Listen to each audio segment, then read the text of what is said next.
अखिल भारतीय मराठी पत्रकार परिषद संलग्न चंदगड तालुका पत्रकार संघाचे डीबीसी लाईव्ह न्यूजमध्ये मी शुभांगी पाटील आपलं सहर्ष स्वागत करत आहे।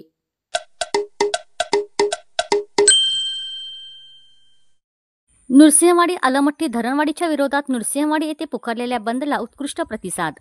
2005, 2019, 2022 साली आलेल्या महापुरामुळे शिरोळ तालुक्यासह सांगली, कोल्हापूर जिल्ह्यातील अनेक गावांना फटका बसला होता। अनेक संसार कृष्णेच्या पाण्याने लुटून नेले होते। नदीमार्गे अंतर अंदाजे 210 मीटर असून पावसाळ्यात या धरणामध्ये पाणी साठल्यानंतर पहिला बॅकवॉटरचा फटका नृसिंहवाडी व कोल्हापूर जिल्ह्याला बसून येत आहे। नृसिंहवाडी येथे कृष्णा पंचगंगा नदी संगम असून पंचगंगेचा येथे शेवट होतो व पुढे कृष्णा नदी म्हणून वाहते। या नदीकाठावर राजापूर, हिप्परगी असे मोठे बंधारे असून याचाही परिणाम या पूरजन्य परिस्थितीत निर्माण होण्यासाठी होतो।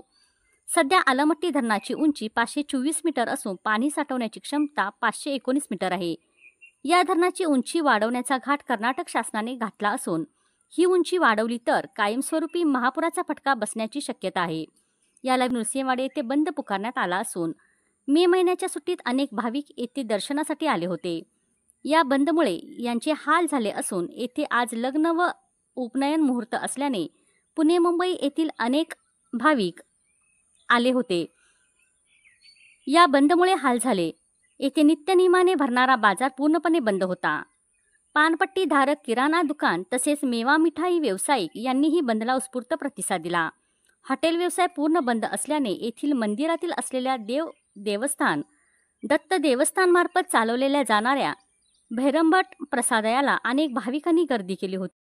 धन्यवाद। मी Shubhangi Patil, DBC live news करिता पाहत रहा डीबीसी लाईव्ह न्यूज।